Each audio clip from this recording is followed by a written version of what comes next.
Assalamualaikum warahmatullahi wabarakatuh. Bismillahirrahmanirrahim. Alhamdulillahi rabbil alamin. Wa sallallahu ala sayyidina Muhammadin wa ala alihi wa sahbihi ajma'in. Allahumma alimna ma yanfa'una wa anfa'na bima 'allamtana. Allahumma faqihna fid din wa 'allimna at-ta'wil wa zidna 'ilman ya rabbal alamin. Rabbi shrah li sadri wa yassir li amri wa hlul 'uqdatam min lisani yafqahu qawli. Subhanaka la ilma lana illa ma 'allamtana innaka antal alimul hakim wa la haula wa la quwwata illa billah. Alhamdulillah, syukur kita pada Allah SWT pada malam ni dapat kita menyambung siri kuliah tadabbur Al-Quran daripada surah Al-Ankabut, surah yang ke-29. InsyaAllah pada malam ni kita akan bermula daripada ayat yang ke-8 dan seterusnya. A'udzu billahi minasy syaithanir rajim. Wa wassaynal insana biwalidayhi husna wa in jahadaka litusyrika bima laysa laka bihi ilmun fala tuti'huma. Ilayya marji'ukum fa unabbi'ukum bima kuntum ta'malun. والذين آمنوا وعملوا الصالحات لندخلنهم في الصالحين. Ayat yang ke-8 ni kita jadikan sebagai satu kumpulan ayat bermula daripada ayat yang ke-8 sehingga ayat ke-13. Kita boleh letak di bawah tajuk halangan dalam mujahadah ataupun dalam perjuangan. Jadi kehidupan kita ni berasaskan kepada ujian, dan ujian itu perlu dia hadapi untuk membuktikan ketulinan iman kita, keteguhan iman kita. Maka dalam perjuangan kita ni ada halangan. Orang beriman tidak sunyi daripada menghadapi ujian. Terdapat halangan yang menghalangnya itu, menggugak imannya itu. Di antara perkara yang paling besar yang menggugat keimanan seseorang itu ada 3 perkara. Yang pertama, halangan daripada ibu bapa. Maknanya orang yang terdekat.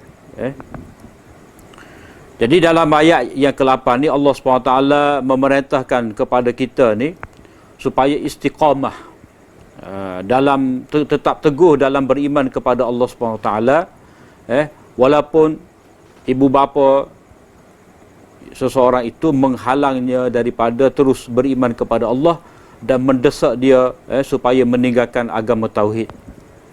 Allah SWT berfirman, wa wassaynal insana biwalidayhi husna, dan kami wajibkan, kami berpesan kepada manusia ni supaya berbuat baik kepada kedua ibu bapanya. Wa in jahadaka litusyrika bima laysa laka bihi ilmun fala tuti'huma. Dan jika mereka berdua mendesakmu, menuntutmu, memberi tekanan kepada engkau untuk mensyirikkan aku dengan apa-apa benda yang mana engkau tidak mengetahui, tidak mempunyai apa-apa ilmu, engkau tidak mempunyai apa-apa dalil bahawa ada Tuhan selain daripada Allah Ta'ala ni, maka janganlah kamu tetap tunduk kepada tekanan, desakan mereka itu. Jadi dalam ayat ni Allah SWT menyebut kepada kita, kita hendaklah tetap teguh istiqamah atas perkara tauhid, atas agama tauhid. Sebelum penekanan dibuat supaya kita ni tetap teguh di atas jalan tauhid ni, Allah SWT sebut kepada kita satu perkara yang asas, iaitu berbuat baik kepada kedua ibu bapa. Ini adalah perkara yang satu benda yang tidak dapat ditolak oleh mana-mana pihak, bahawa wajib kita ni berbakti kepada kedua ibu bapa, disebabkan mereka ni lah kita ni ada di atas muka bumi. Yang ni sebab zahir kepada wujudnya kita atas muka bumi ni kerana kedua ibu bapa kita. Dan dalam konteks surah ni, perkara ni disebutkan oleh Allah SWT seolah-olah mengisyaratkan kepada kita kepada orang beriman ni mujahadah yang besar, itu dalam berbakti kepada kedua ibu bapa. Mana orang beriman, birrul walidain ni adalah satu mujahadah yang besar. Dan sebagai orang yang beriman juga, dia kena bermujahadah, memujuk, mendakwah dengan penuh hikmah, supaya kedua ibu bapanya itu beriman kepada Allah. Itu maknanya sebagai orang yang beriman, yang mengaku dia beriman kepada Allah, yang mengajak orang lain kepada beriman kepada Allah, dalam keadaan kedua ibu bapanya itu belum Islam, maka ini adalah satu mujahadah yang besar supaya mereka itu dapat beriman kepada Allah SWT. Maknanya kalau dakwah tidak dapat disampaikan kepada mereka, maka akan berlaku macam mana, iaitu mereka tu pula akan tekan, akan mendesak orang beriman itu supaya kufur kepada Allah dan supaya tetap ikut agama kedua ibu bapanya yang belum Islam. Jadi dalam ayat ini Allah SWT memberitahu kepada kita bahawa tekanan seperti ini tidak sepatutnya menggugat iman seseorang. Sebab apa? Sebab desakan supaya meninggalkan agama tauhid, kembali kepada syirik, melakukan perkara kufur ni adalah sesuatu yang tidak ada dalil.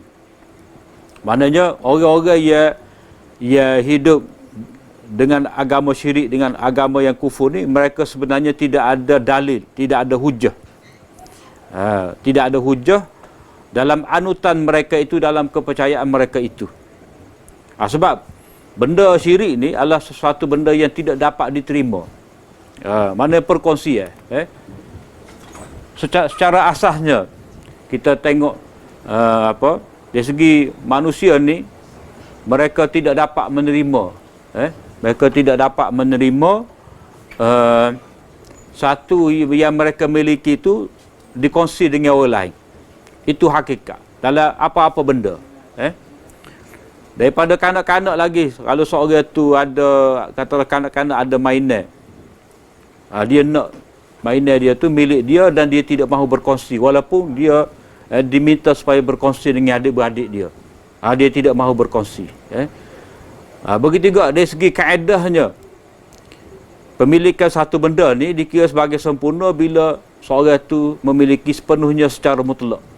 Kalau kita ada rumah, kita nak nama rumah tu atas nama kita. Kalau kita ada tanah, kita nak tanah tu atas nama kita sahaja, tidak ada nama orang lain. Kita tidak mahu berkongsi. Jadi Allah SWT sebagai Rabb pencipta alam semesta ni, mana dia tak say, dia tidak membenarkan mana-mana makhluk dia ni, hamba dia ni, menjadikan benda yang lain sebagai sekutu bagi Allah Ta'ala. Maka sebab itulah di sini Allah SWT kata, orang-orang yang mensyirikkan Allah SWT ni tidak ada dalil. Jadi sekiranya mereka berdua, yakni ibu bapa kamu itu mendesak, menekan engkau supaya syirik kepada aku, ma laysa laka bi'ilm, yang tidak ada bagi engkau ilmu, mana tidak ada dalil, tidak ada hujah, maka jangan kamu tunduk patuh.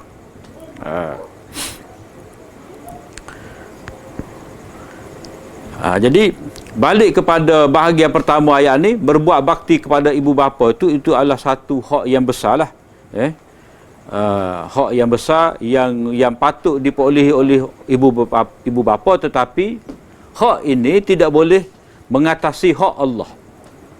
Hak ibu bapa, dia nak supaya anak-anak dia tu taat dan berbakti kepada dia. Tetapi hak lebih besar lagi atas setiap individu ni, iaitu hak Allah. Itu tidak boleh mensyirikkan Allah SWT dengan segala sesuatu. Maka sebab itulah Allah SWT sebut dulu bahawa ibu bapa ni dia berhak mendapat ketaatan dan kebaktian daripada anaknya. Benda-benda tu adalah benda yang asas. Lepas pada tu Allah SWT menyebut benda yang lebih besar lagi, supaya kita mudah faham atas mukaddimah tadi, atas prinsip berbuat bakti kepada ibu bapa, iaitu syirik ini tidak ada sebarang bukti. Kerana itu merampas hak Allah SWT sebagai pencipta alam, yang mana dia sajalah yang berhak disembah. Kemudian ilayya marji'ukum fa unabbi'ukum.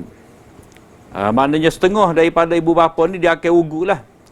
Terutamanya ayat ini ditujukan terutamanya kepada anak-anak muda yang baru nak masuk Islam.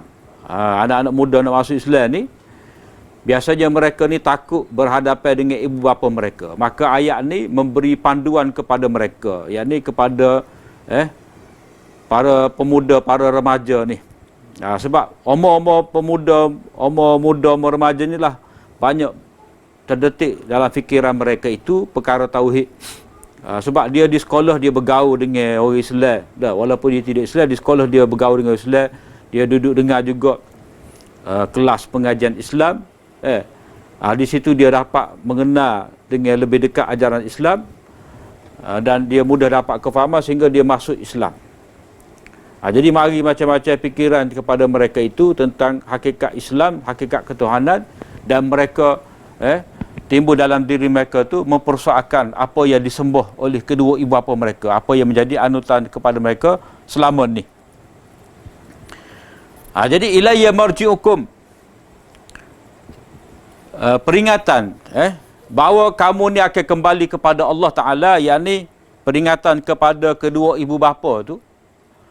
Mereka tidak patut terus menekan anak-anak mereka itu kepada agama kufur, kepada agama syirik. Sebab apa? Sebab Allah SWT akan menghukum mereka di akhirat. Maka sebab itulah mereka perlu takut, berhenti daripada menekan anak-anak mereka. Dan juga kepada orang beriman tadi, dia tidak sepatutnya takut terhadap ugutan kedua ibu bapanya. Biasanya anak-anak muda ni, ibu bapa kata kamu duduk lain, tak boleh duduk sekali dengan aku. Segala perbelanjaan, duit saku apa semua aku akan potong. Jadi ibu bapa akan buat anak dia yang tidak mahu ikut agama mereka. Jadi anak-anak ni dia tidak sepatutnya rasa terbuang, ditolak oleh ibu bapa mereka disebabkan ajaran tauhid. Jadi hendaklah mereka tu teguh dan ingat bahawa Allah SWT akan memberi kebaikan untuk mereka jika mereka tetap teguh di atas agama tauhid. Fa unabbi'ukum bima kuntum ta'malun. Dan aku akan menerangkan kepada kamu segala apa yang telah kamu kerjakan. Maknanya dalam setengah keadaan anak-anak ni dia bimbang lah, takut menjadi anak yang derhaka atas sebab dia ikut agama tauhid ni. Tapi Allah SWT menyatakan bahawa tidak perlu kamu bimbang, berbakti kepada kedua ibu bapa tu, dia ada hak dia. Taat kepada ibu bapa dia, taat kepada kedua ibu bapa tu ada hak, yang ini selagi mana tidak membawa kepada mengingkari perintah Allah. Sebab itulah dalam ayat ni Allah SWT menyebut fa unabbi'ukum bima kuntum ta'malun, maknanya tidak mengapa kamu tidak taat kepada kedua ibu bapa, tidak mengapa kamu kamu menderhakai kedua ibu bapa, yakni dalam bab menolak tekanan mereka supaya kembali kepada agama syirik. Bab tu tak apa, tidak dikira sebagai anak derhaka. Sebab apa? Sebab kedua ibu bapa dia itulah melakukan penderhakaan yang paling besar, yakni derhaka kepada Allah SWT. Kemudian ayat seterusnya sebagai tasliyah, penghiburan kepada orang beriman ni. Walladzina amanu wa amilus solihat lanudkhilannahum fis salihin. Maknanya kepada orang beriman dan beramal soleh ni, mana dalam keadaan mereka beriman mengerjakan perintah-perintah Allah, pasti kami akan masukkan mereka itu di kalangan orang-orang yang soleh. Yang ni tidak mengapa kedua ibu bapa kamu tu mengusir kamu dari rumah.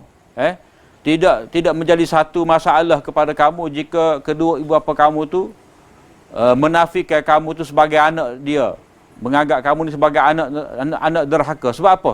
Sebab akan ada orang beriman lain yang akan menerima kamu. Sebab dalam agama Islam ni dia ada ukhuwah. Innamal mu'minuna ikhwah.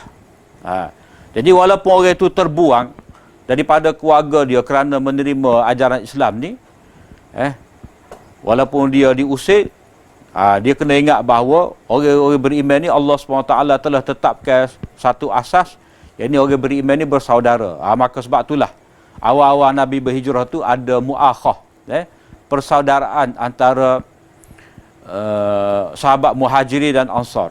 Dalam keadaan orang Muhajirin ni dia terpaksa meninggalkan Mekah mereka yang mereka kasih itu, terpaksa berhijrah. Jadi orang-orang Ansar memberi pertolongan kepada mereka. Jadi dalam hal ni para pemuda ni dia tidak perlu rasa sedih lah kerana kehilangan ibu bapa, asalkan agama tauhid itu tidak hilang daripada diri mereka. Akan ada orang yang soleh yang akan mengasihi mereka. Di akhirat pula mereka akan bersama dengan orang-orang yang baik dalam syurga. Ini yang dikatakan sebagai bisyarah kepada orang beriman, beramal soleh, yang menjaga perintah-perintah Allah SWT. Kalau kita baca dalam hadis, ini merujuk kepada tekanan yang diterima oleh sahabat-sahabat seperti Sa'ad bin Abi Waqqas yang ditekan oleh ibu dia mogok. Ibu dia tu nama Hamnah. Mogok, tidak mahu makan dan minum, mogok lapar. Sebagai satu tekanan kepada beliau Sa'ad bin Abi Waqqas ni supaya meninggalkan agama Islam. Kemudian ayat berikut, ayat ke-10. Hal ini halangan yang kedua ni, iaitu dalam bab mujahadah ni akan ada orang-orang munafik, yang mana mereka ni dulu beriman kepada Allah Ta'ala, lalu mereka tewas disebabkan ujian yang berat ni. Ujian yang menimpa mereka ni, mereka menganggap ujian Allah Ta'ala ni sebagai azab Allah. Jadi Allah SWT sebut di sini, wa minan nasi man yaqulu amanna billah fa idza udhiya fillahi ja'ala fitnatan nasi ka'adzabillah wa la in jaa'a nasrun min rabbika la yaqulunna inna kunna ma'akum awalaysa Allahu bi'a'lama bima fi suduril alamin. Di kalangan manusia ni ada orang yang berkata, di kalangan manusia ni mana ada orang-orang yang asalnya mereka beriman kepada Allah, tetapi disebabkan tekanan, terutamanya tekanan daripada kedua ibu bapa ni, tekanan daripada pihak tertentu, mereka terpaksa meninggalkan agama tauhid. Walaupun demikian, mereka masih lagi menyatakan keimanan kepada Allah SWT di hadapan orang-orang beriman. Jadi orang-orang munafik lagu inilah menjadi halangan yang besar kepada orang beriman yang lain, dalam bab mujahadah ini. Jadi di kalangan manusia ni ada orang yang mengucapkan kami beriman kepada Allah, tetapi apabila mereka itu disakiti, bila mana mereka menerima agama tauhid, mereka diuji dengan diazab, diseksa fillah, yakni fi sabilillah, lalu mereka menganggap ujian yang dilakukan ke atas mereka oleh orang-orang kafir itu, yakni penyiksaan, fitnatan nas ni dengan makna azaban nas. Maknanya orang kafir itu menyiksa mereka. Jadi mereka menganggap ini adalah azab Allah, seolah-olah ini adalah hukuman dari Allah. Sedangkan azab itu adalah azab yang dilakukan oleh orang kafir. Kemudian azab yang mereka anggap sebagai azab daripada Allah itu sebenarnya adalah ujian dari Allah. Jadi mereka menterbalikkan, mereka faham secara terbalik. Jadi hak sebenarnya ujian dari Allah. Ujian dari Allah, azab daripada manusia. Azab yang disebabkan oleh orang kafir, bukan azab daripada Allah, tetapi ujian daripada Allah.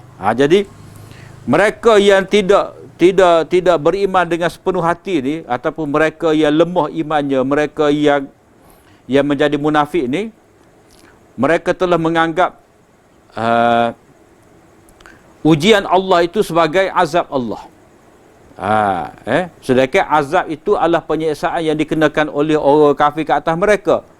Itu sebenarnya adalah ujian Allah, bukan azab Allah. Jadi orang beriman yang tulus ikhlas, mereka faham bahawa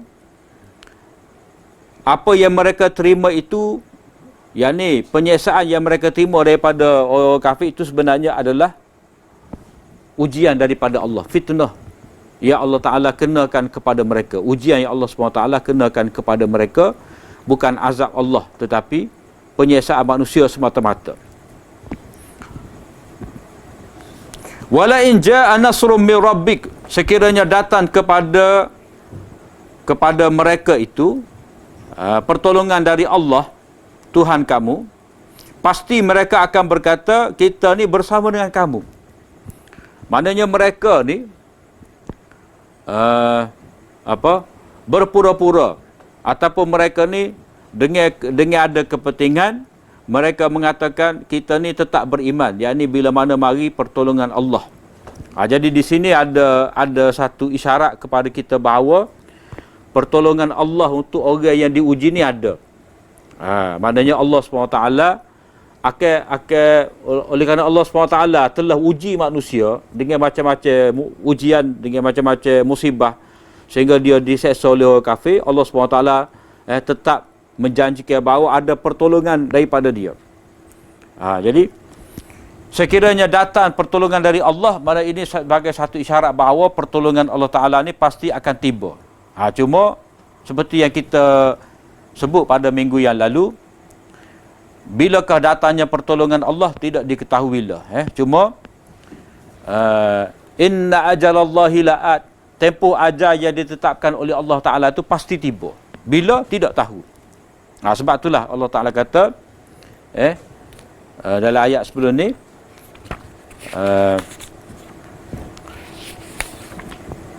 wa huwas sami'ul alim. Man kana yarju liqa Allah fa inna ajalallahi la'at. Ajal Allah tu maknanya ketetapan Allah, yakni bilakah mari pertolongan tu pasti akan tiba, dan dia lebih mengetahui tentang bila datangnya. Jadi di sini sudah ada dah sedikit sebanyak janji kemenangan untuk orang beriman. Cuma Allah SWT gambarkan bahawa bila akan tiba nanti janji pertolongan Allah ni, maka akan marilah orang kafir ni mengaku bahawa kita ni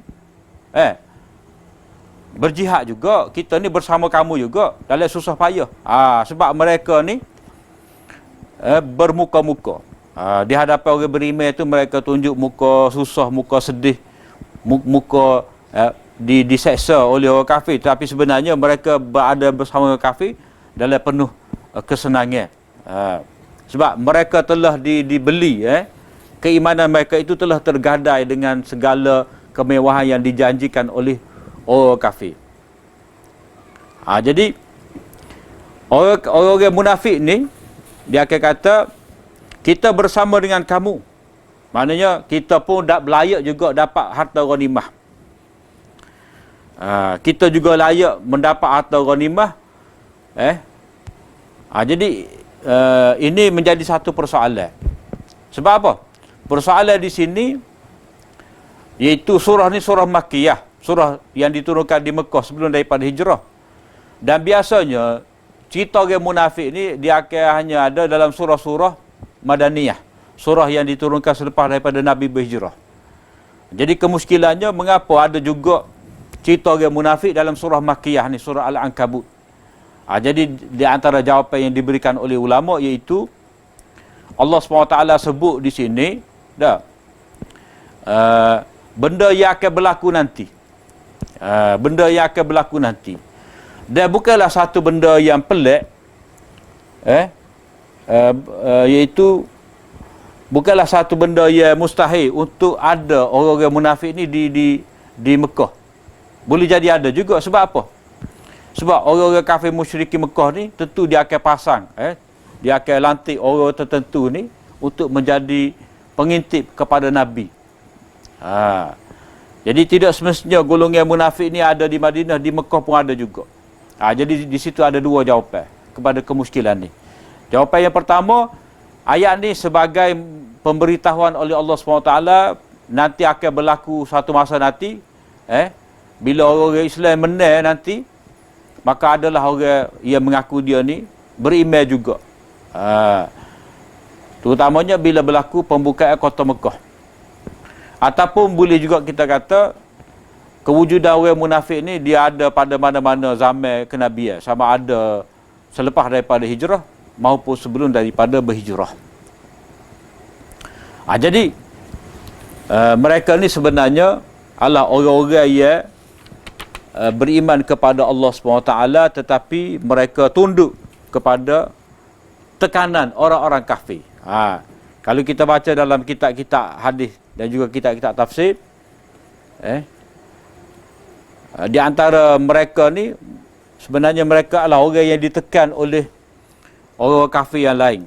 Antaranya siapa dia? Iaitu Abu Qais bin Walid bin Al-Mughirah.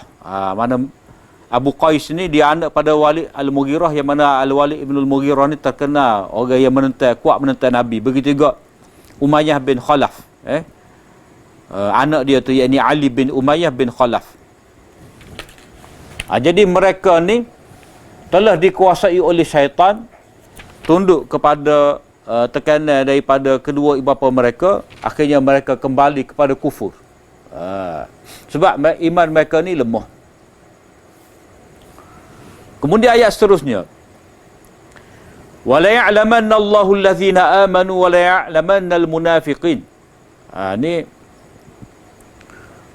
ayat ni mengandungi targhib, targhib kepada orang beriman supaya tetap teguh di atas iman mereka, dan juga tarhib sebagai ancaman keras kepada orang-orang munafik ni, yang mendakwa mereka tu beriman sedangkan mereka tidak beriman.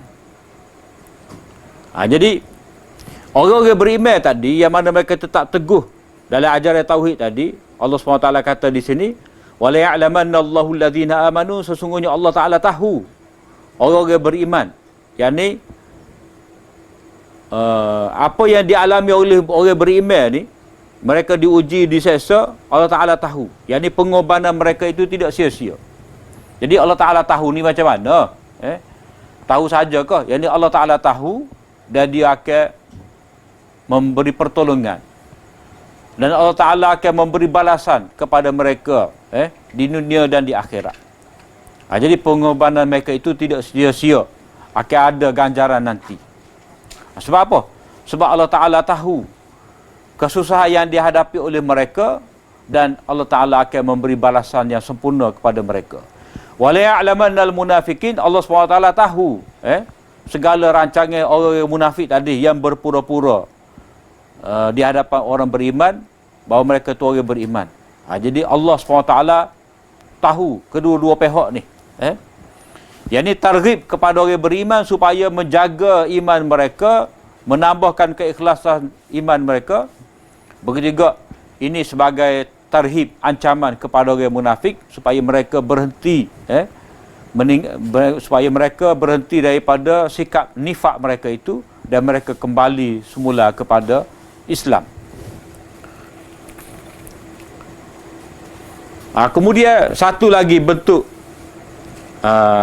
fitnah yang berlaku di kalangan orang-orang yang berjihad di jalan Allah Ta'ala ni, iaitu orang-orang beriman ni akan menghadapi tadlil, fitnah ighwa. Maknanya orang-orang kafir ni dia tidak berhenti dalam usaha mereka itu untuk menyesatkan orang-orang Islam. Sama ada mereka melakukan penindasan. Jadi penindasan tadi menyebabkan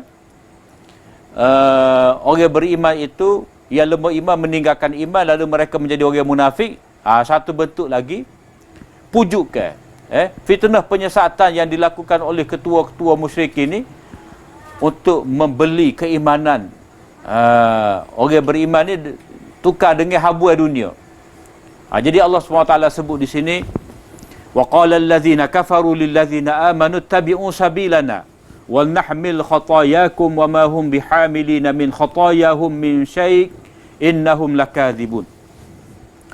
Dan berkatalah orang-orang kafir kepada orang-orang yang beriman, kamu ikutlah jalan kami. Maknanya kamu tinggalkan saja agama Nabi Muhammad itu, marilah ikut jalan kita ni. Mana jalan kufur, jalan syirik, jalan zalim, jalan fasad, kerosakan di atas muka bumi. Mana kalau kata jalan orang kafir ni, dia tidak terlepas daripada cara hidup yang syirik, kufur, tidak kenal Allah, cara hidup zalim dan cara hidup kepunahan. Itu kalau kata sabilana ni, mana sabilana, jalan kita, yang jalan kita, jalan orang-orang kafir itu, jalan syirik, jalan kufur, jalan zalim dan jalan fasad. Kalau kita nak tambah satu lagi, jalan nifak, hipokrit, berpura-pura. Jadi mereka cuba pujuk ataupun mereka cuba memperdayakan orang-orang beriman ni dengan mereka memberi janji ke apa? Wal nahmil, biarkanlah kami ni menanggung dosa-dosa kamu. Maknanya mereka akan pujuk, mereka akan kata, kamu ikut agama Muhammad ni, gua tu tak boleh, gua ni tak boleh, makan gua tu tak boleh, makan gua ni tak boleh. Kamu kena semaya, kamu kena puasa, kena pergi haji, kena sedekah, kena zakat. Jadi mereka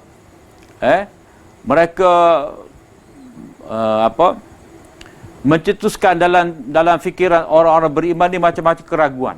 Tak boleh buat gua tu, tak boleh buat gua ni. Jadi mereka kata, kamu ikut agama kami ni, apa-apa yang kamu tidak dapat buat dalam agama Islam tu, kamu dapat buat dalam agama kita ni, tak apa. Semua tu kita akan tanggung.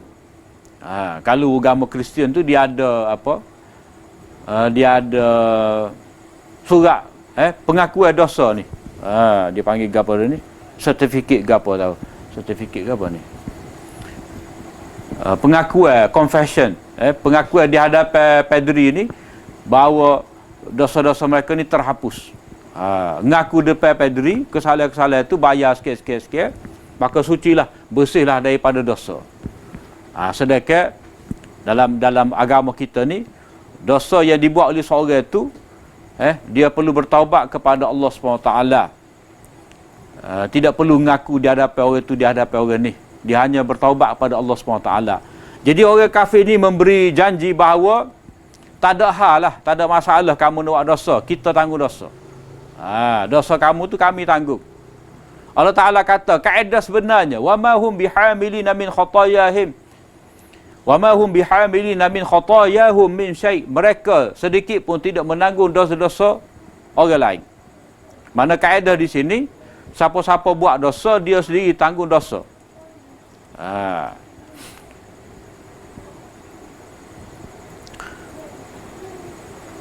Jadi kita tengok di sini,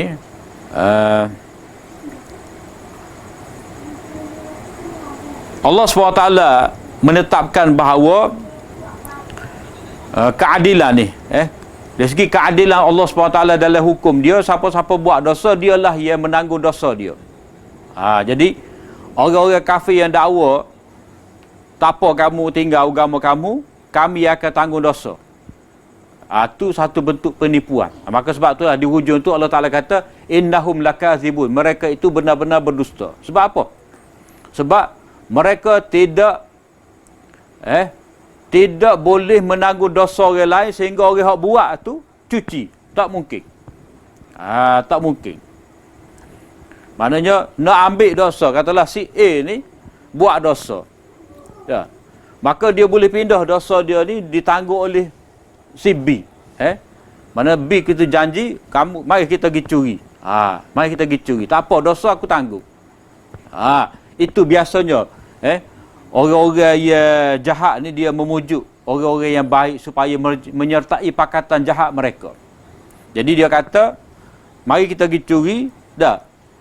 Kalau boleh duit kita bagi dua, dosa curi ni tak apa, aku tanggung dosa kamu. Itu tak mungkin berlaku. Sehingga kamu jadi bersih. Sebab mereka janji ni, dosa kamu tu kami tanggung, maknanya kamu akan bersih. Akan selamat daripada akibat buruk melakukan dosa ni. Tak mungkin berlaku lagu tu. Sebab apa? Sebab tak adil. Tak adil. Tidak akan ada satu konsep pemindahan dosa. Sehingga orang itu boleh kaut dosa orang lain itu cuci daripada dosa. Tak mungkin. Hak adanya nanti. Lepas daripada ayat ni, Allah SWT sebut, وَلَا يَحْمِلُنَّ أَثْقَالَهُمْ وَأَثْقَالًا مَعَ أَثْقَالِهِمْ وَلَا يُسْأَلُنَّ يَوْمَ الْقِيَامَةِ عَمَّا كَانُوا يَفْتَرُونَ. Pasti mereka akan menanggung beban-beban dosa mereka dan beban-beban dosa orang yang mereka sesatkan itu. Maknanya, pada hakikat sebenar, mereka ni oleh kerana mereka telah menyesatkan orang-orang lain, jadi mereka menanggung dosa yang pertama, dosa menyesatkan orang, kemudian dosa orang-orang yang jadi sesat kerana perbuatan mereka. Itu prinsip sebenarnya. Yang ni orang panggil prinsip musabbib. Ia menjadi penyebab. Jadi dalam kaedah ni, siapa-siapa yang menjadi sebab kepada dosa, maka dia akan menanggung dosa tersebut. Orang yang melakukan dosa tu, dia akan tanggung dosa dia, dan penyebab kepada dia tu berdosa, orang tu juga akan menanggung dosa. Seperti contoh kita buat tadi. Mari kita pergi curi. Dah. Tak apa, jangan bimbang. Aku tanggung belaka. Jadi sebenarnya dalam masalah ni, orang yang mengajak tu dia berdosa kerana perbuatan mencuri, dan berdosa pula kerana mengajak. Orang yang turut tadi, dia juga berdosa kerana turut sama dalam perbuatan mencuri tadi. Jadi masing-masing tu ada dosa dia. Cuma hak mengajak ni lebih besar lagi dosa dia.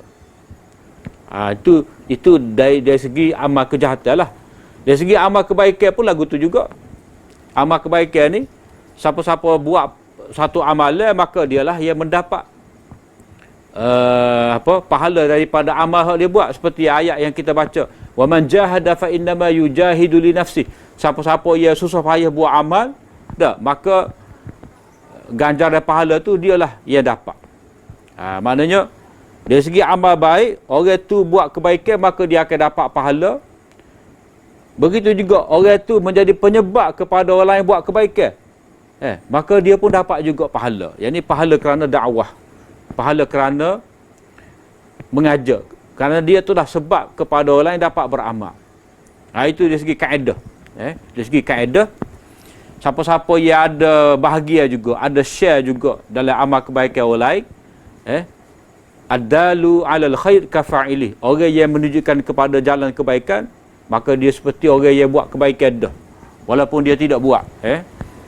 Begitu juga di sini dalam prinsip bab melakukan kesalahan ni, siapa-siapa yang ajak orang lain buat kejahatan, dia menanggung dosa kejahatan yang dia buat. Begitu juga dia menanggung juga dosa kejahatan yang dilakukan oleh orang yang dia ajak. Dan orang yang diajak ni jangan terpedayalah, sebab tidak mungkin kesalahan dia tu ditanggung oleh tidak ditanggung oleh dia, berpindah kepada orang lain. Tak mungkin. Tak mungkin. Ini adalah satu tipu daya yang dibuat oleh orang-orang yang kafir terhadap orang yang beriman ni. Jadi kita boleh tengok di sini macam mana kesungguhan orang-orang kafir ni nak supaya orang beriman ni berpaling tadah daripada agama tauhid.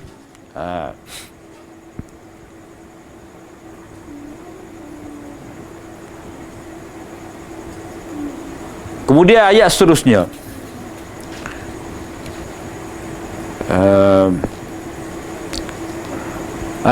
sikit lagi wala yus'aluna yaumal qiyamati amma kanu yaftarun. Mereka akan ditanya pada hari kiamat nanti tentang apa yang mereka ada-adakan. Maknanya mereka telah buat satu kaedah, mereka telah buat satu kefahaman, mereka telah cipta satu fahaman yang karut. Iftira' ni makna dakwa. Pendakwaan mereka tu maknanya mereka dapat membersihkan orang lain daripada dosa.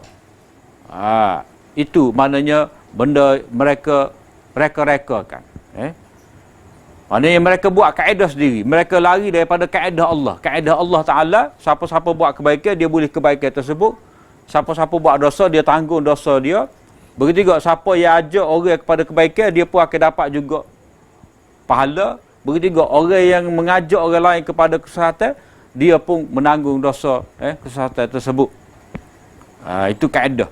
Jadi orang kafir ni dia cuba buat iftirak. Mereka-reka satu kaedah baru untuk memperdayakan orang beriman ni, iaitu tak apa kamu kafir, kita tanggung dosa. Itu iftirak ala Allah. Kemudian abilah daripada ayat yang ke-8 sehingga ayat 13 ni, maknanya halangan yang terbesar dalam menjaga iman dan tauhid ni, iaitu kaum kerabat yang terdekat, terutamanya ibu bapa, orang munafik sebagai musuh dalam yang telah tunduk terhadap tekanan orang kafir, dan orang kafir sendiri yang memujuk orang beriman ni supaya kembali kepada kufur dengan pelbagai janji. Jadi hak mereka janjikan di sini dalam bentuk kefahaman, kepercayaan. Begitu juga apa yang mereka janjikan itu dalam bentuk dunia, kemewahan dunia pun ada juga, termasuk juga dalam bab ni. Dalam bab, sebab disebutkan khataya tu maknanya dosa. Yang ni dosa kamu dapat apa, maknanya mereka janjikan bila kamu tinggal agama ni, tak apa kamu dapat menikmati segala benda-benda yang telah diharamkan oleh agama Islam. Itu janji palsu mereka. Kemudian ayat yang berikut ni, Allah SWT menyebut kepada kita dalil-dalil sejarah sebagai memberi semangat kepada orang beriman ni, iaitu sejarah daripada para nabi tentang ujian dan pengorbanan yang telah mereka hadapi untuk agama. Ada disebutkan di sini lima kisah para nabi yang menjadi contoh kepada kita. Kepada orang beriman ni, Allah SWT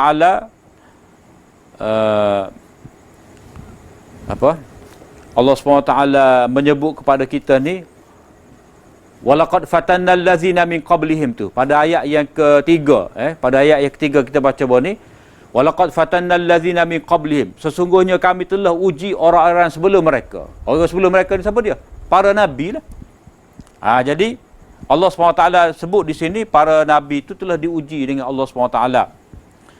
Nabi yang pertama Allah SWT sebut ni adalah Nabi Nuh. Sebab apa?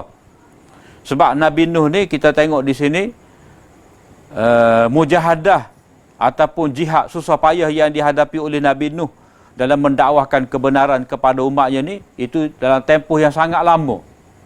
Maknanya kepada orang beriman ni, ujian mereka tu kalau makan waktu, yang ni kesusahan mereka hadapi tu, mereka rasa sudah lama. Sebenarnya mereka kena ingat bahawa ujian yang dihadapi oleh Nabi Nuh itu lebih lama lagi. Sebab itulah di sini Allah SWT sebut tempoh dakwah Nabi Nuh. Dalam surah-surah lain, maknanya dalam surah-surah yang Allah SWT ceritakan tentang dakwah Nabi Nuh ni, tidak tersebut lama mana Nabi Nuh berada bersama dengan kaum dia. Dalam surah Nuh sendiri, dalam surah Hud, dalam surah Al-A'raf, Allah Ta'ala tak sebut. Tapi bila mari surah Al-Ankabut ni, Allah SWT sebut tempoh tu. Sebab apa? Supaya orang beriman ni jangan merasakan lambat datanya pertolongan Allah. Seperti kita baca tadi lah, inna ajalallahi la'at. Ketetapan Allah SWT tu akan mari. Maknanya dia kena ingat para nabi, terutama Nabi Nuh ni, menghadapi ujian yang begitu lama. Walaqad arsalna Nuhan ila qaumih falabitha fihim alfasanatin illa 50 'ama fa akhadhahumut tufanu wa hum zalimun.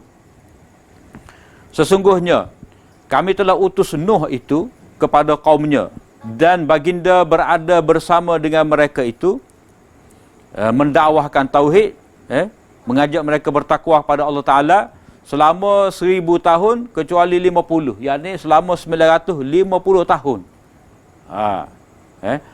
Bukan 950 bulan, bukan 95 tahun, tetapi 950 tahun.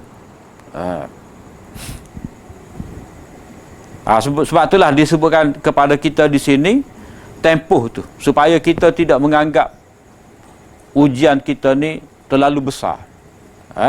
supaya kita tidak jadi seperti mana orang kafir, orang munafik kata, hak mereka kata apa? Fa iza uziya fillahi ja'ala fitnatan nasi ka'azabillah. Jadi orang beriman ni bila dia tahu, bila dia sedar bahawa Nabi Nuh lebih lama lagi tempoh dakwah dia, kesusahan dia, maka dia akan sedarlah, insaflah bahawa tidak setara mana, tidak belah mana ni kesusahan yang mereka hadapi ni. Sedikit sahaja jika dibandingkan dengan para nabi yang terdahulu. Fa akhadhahumut tufan. Maka mereka itu telah dilenyapkan, telah dibinasakan oleh ribut taufan. Sedangkan mereka itu dalam keadaan zalim. Maknanya dengan sebab mereka itu zalim. Yang ini mereka menentang, melakukan macam-macam makar, tipu daya terhadap Nabi Nuh. Mereka zalim ni, itu mereka melakukan tipu daya. Wa makaru makron kubbara. Itu dalam surah Nuh. Jadi Allah SWT hancurkan mereka ni, mana mereka dibinasakan sehingga orang panggil ihlak musta'sil. Tak meninggal baka. Tak ada baka ni. Tak ada baka. Sebab apa? Sebab zuriat manusia yang ada atas dunia lah ni sebenarnya adalah orang-orang beriman yang ikut Nabi Nuh dulu. Zuriyatan hamalna ma'anuh. Mana bangsa yang ada atas dunia ni adalah zuriat yang Allah SWT bawa atas kapal Nabi Nuh dulu. Sebab itulah ada kesesuaian di sini. Wala yahmilunna athqalahum, wala yahmilunna, hamal tu dibawa. Jadi mereka yang dibinasakan oleh Allah Ta'ala tu, mereka dibinasakan secara tidak ada saki-baki keturunan mereka. Cabuk akal umbi. Tak meninggal baka.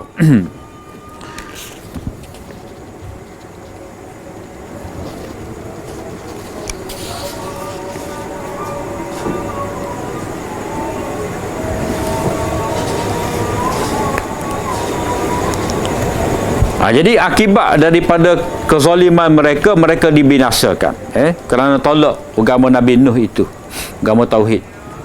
Kemudian fa'anjaynahu ashabas safinati wa ja'alnaha ayatan lil alamin. Natijah daripada dakwah tauhid ni, fa'anjaynahu, maka kami selamatkanlah Nabi Nuh. Yang ni daripada ribut taufan itu, daripada banjir yang besar. Jadi apa yang Allah SWT sebutkan di sini, azab yang menimpa kepada umat Nabi Nuh ni bukan setakat banjir, tapi mari ribut taufan. Kita alami banjir ni dalam keadaan air naik senyap-senyap, sikit dah. Ni banjir mari dengan hujan, dengan air daripada bumi keluar, taufan ya pulah. Jadi Allah Ta'ala selamatkan Nabi Nuh dan pengikut yang naik atas kapal ni. Dan kami jadikan mereka semua ini sebagai tanda lil alamin, kepada sekalian makhluk. Maknanya hak lain itu telah dibinasakan oleh Allah SWT. Hak ada zuriat yang berada di atas kapal ni lah. Jadi di sini Allah SWT nak memberitahu kepada kita bahawa bukti sejarah kepada manusia ni, supaya manusia berfikir bahawa adanya pembalasan yang segera terhadap akibat daripada pendustaan manusia ni terhadap ajaran yang dibawa oleh para nabi. Kemudian ayat seterusnya ni, daripada ayat 16 sehingga ayat 23, bukti yang kedua. Bukti yang kedua, dalil sejarah Nabi yang mendakwahkan tauhid ni dan ancaman yang dihadapi. Ini ujian kepada Nabi Ibrahim. Maknanya di sini ujian kepada Nabi Ibrahim dalam menyeru kepada ajaran tauhid. Maknanya kita kena ingatlah, Nabi Ibrahim ni diuji dengan begitu berat dalam usaha dia nak menyampaikan ajaran tauhid.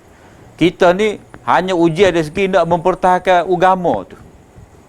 Bukanlah kata ujian dalam menyampaikan dakwah. Kadang-kadang ni kita bukan setakat tidak mampu nak mendakwahkan agama tauhid. Nak mendakwahkan kebenaran, tapi tak mampu nak menegakkan, nak jaga iman. Jadi Allah SWT tunjuk apa yang paling sempurna ni, iaitu seseorang tu hendaklah berusaha menjaga akidah dia, dan dia kena berusaha juga untuk mendakwahkan tauhid, ajak orang lain kepada agama Allah. Jadi ayat yang berikut ni daripada ayat 16 sehingga 23 berkisah tentang dakwah Nabi Ibrahim dan ancaman yang diterima oleh Nabi Ibrahim. Panjang tu. Peraya kita kena sambung pada minggu hadapan. Jadi setakat tu saja kuliah kita pada minggu ni. Apa yang baik daripada Allah SWT dan apa yang kurang itu daripada kelembahan diri saya. Aku liqauli hadza wa astaghfirullah li wa lakum. Assalamualaikum warahmatullahi wabarakatuh. Subhanakallahumma bihamdika asyhadu an la ilaha illa anta astaghfiruka wa atubu ilaik.